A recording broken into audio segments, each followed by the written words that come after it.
На днях на участке Маган-Кирех Балагурского наслега прошло торжественное открытие объектов «Два коровника» отделения генофондного казенного предприятия «Якутский скот» с общей вместимостью на 130 голов. Здесь с 2017 года начали разводить якутский скот, и на ферме сегодня содержится 125 голов якутского скота, в том числе 47 коров.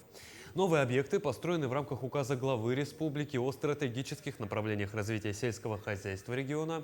Площадь нового коровника составляет порядка 577,8 квадратных метров. Инвестором проекта является ООО «Навигатор Плюс». Сегодня сдали в этом году 3 объекта: откормочную площадку на 100 голов, плюс 2 коровника на 100 и 30 голов. Сегодня открыли, и это благодаря руководству нашей республики. И надеюсь, что наши планы еще сбудутся, задачи будут поставлены, и мы готовы сегодня делать ту работу, которую делаем.